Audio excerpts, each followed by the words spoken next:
Today we're going to be talking about building random pattern Damascus with no power tools, minus using cut-off discs on an angle grinder to get things cut up. I want to make sure that folks that don't have a lot of facilities at their disposal know that you can still make good-looking Damascus, nice-looking knives without having a power hammer or a press or anything like that.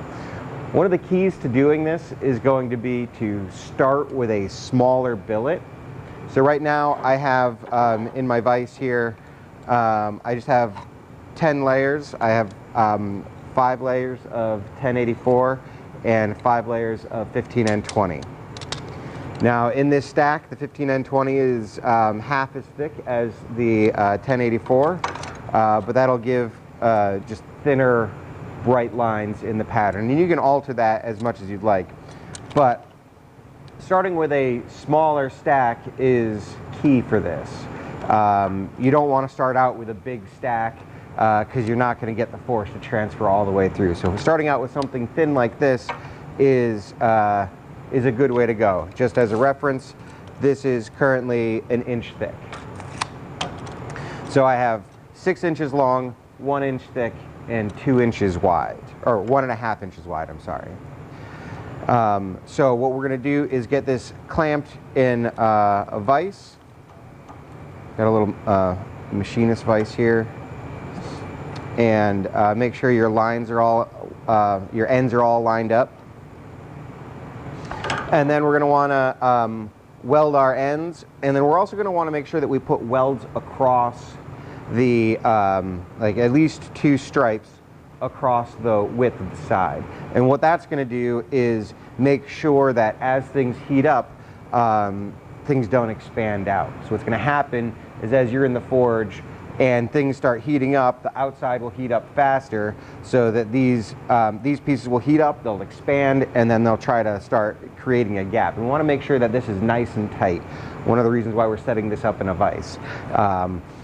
And that's going to be key to this process, because we're going to do this without flux.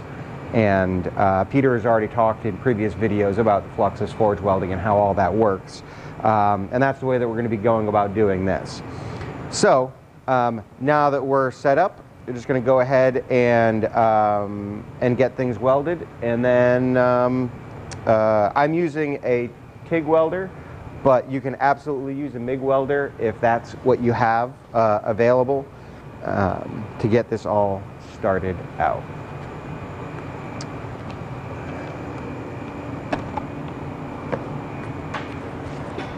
So first thing is I'm just going to weld my corners so that way things aren't going to shift around on me.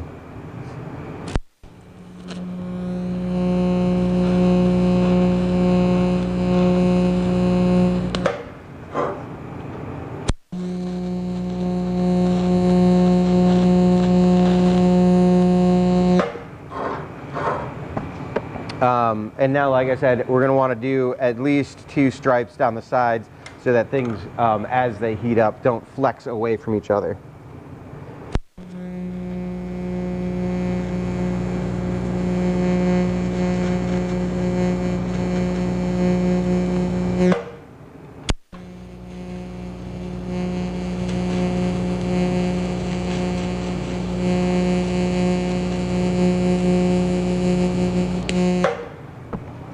Now, if you're doing this with a TIG welder, I like to just use a fusion weld. So I'm not adding any extra material in, and that way you have less a chance of creating funky spots in your pattern that you're going to then have to take out.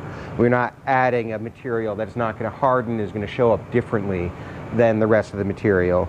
In a random pattern, as far as aesthetically goes, anyway, with a random pattern, it's less critical than if you're doing a very precise kind of build of a mosaic, say. But whenever I'm welding up for this, unless I'm welding my handle on, I'm generally not using any extra material to add in.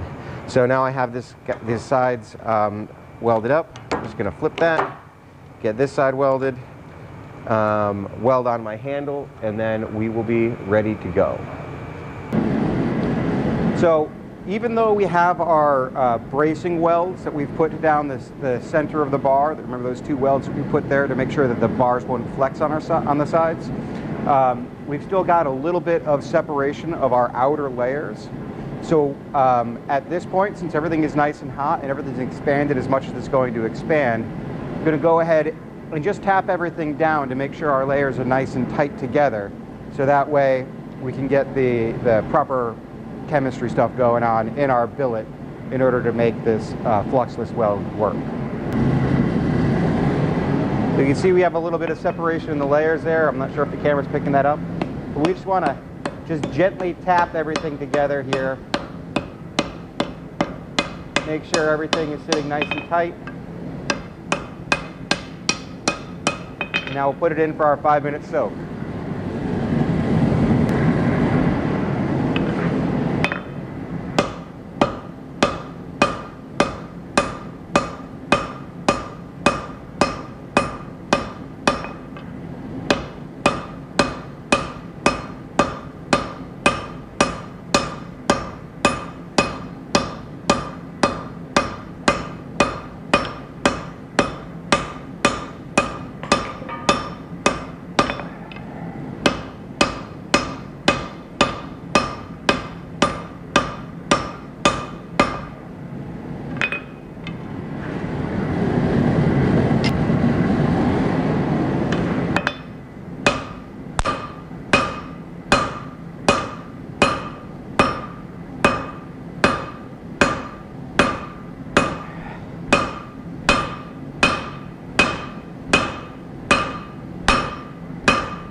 So now one thing to look for to make sure that your welds are set is to make sure that you don't have any parts that are cooling faster than others, because that'll show you where things are not quite welded together.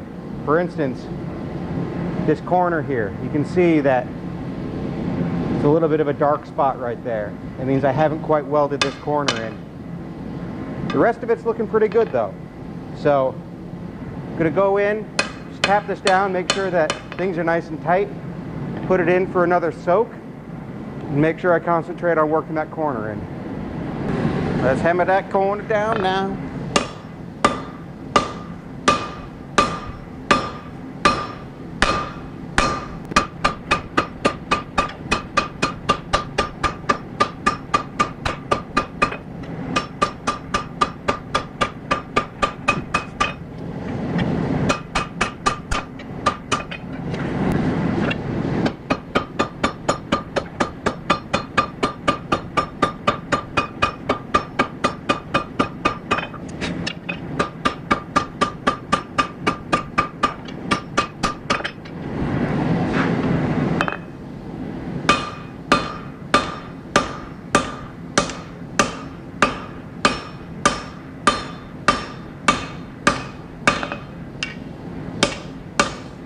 So now that we've got it drawn out,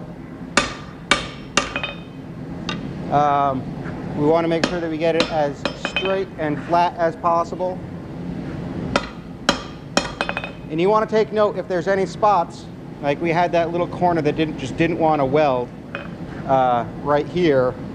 You can see I got a little dark spot there, and that's just one little corner that just didn't want to weld. So I'm going to make sure that when I grind to clean up these faces, that I grind down into that and make sure that it's not going to cause further problems. So once this guy is nice and flat, I'm going to clean up my faces, cut it into 4 sections, and restack it in order to weld it up again, which will bring us from 10 layers to 30 layers We're going to go through this process one more time and restack it. That'll put us to 90 layers, which will be good enough for our random bar. So I didn't show a lot of the forging that I was doing just because it takes a long time of drawing that material out. One good way to speed that process along is to get a friend or two with a sledgehammer, and that will make things move a lot faster. That would be my suggestion. Now that we have our 10 layers stacked up and welded, what we're going to do is clean up the surfaces, getting rid of all of the forge scale, and then cut it into 3 equal-sized chunks, stack those, and get another weld. That'll give us 30 layers, and forge that out, and then repeat that process, cleaning up the surface, cutting into 3 chunks. That'll give us 90, which will give us a nice active random pattern for our final product.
So now that we are all welded up again, we're going to go back into the fire for another welding heat.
So I skipped several heats with the recording just because it was just more drawing out over the horn and flattening on the flat of the anvil.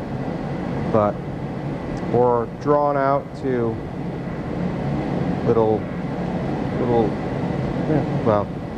drawn out to close to ½ an inch. So at this point we're going to grind it up and cut it up and restack it and re-weld it. So now that you have your billet forged out, you forge your knife out of it or whatever it is that you're planning on making, and when you're close to your finished product, what you're going to want to do is put some texture in the surface. Now you can do that with a ball peen hammer, you can do that with cross peen hammer. The one difficulty is if you're doing that on a flat surface, you're not going to be able to texture both sides, because once you go to texture one side, whatever's on the flat side is going to flatten out. So what I've made is I have a hammer that I've put a texture on the surface. I've just used a round face punch, got the hammerhead hot, punched the hammerhead, and so I've got texture there, and I have a block going a Hardy. So I can texture both sides at once by using these guys. So what I'm going to do is just going to put a quick texture on the surface just to show you guys what kind of pattern that you can expect by using something similar to these guys. So after texturing, I ground the face off of the material here so you can see the type of pooling that we're getting. The reason that we have such large pools right now is because of the thickness of the material. Once you forge this down to a blade thickness, that will really give a lot more activity because your layers are going to be a lot more condensed. But you can see just with the texturing how you get to develop that topographical kind of pattern. In more of a blade thickness, with that layer count, that 90 layer count, you can see you get a lot more of that activity and a lot more interest going on, and all of that happening on both sides of your blade. So I hope that this video was helpful. I hope that inspires you to start making some Damascus. All you need is a welder, a hammer, an anvil, and a forge, and you can start putting things together. The important thing is that you make sure that you create those little micro environments by welding things up, but you want to leave one side open. Often what I was doing was leaving the side towards the handle open to vent out all the gases that you're creating by making those welds. Well, good luck with it, and see you soon.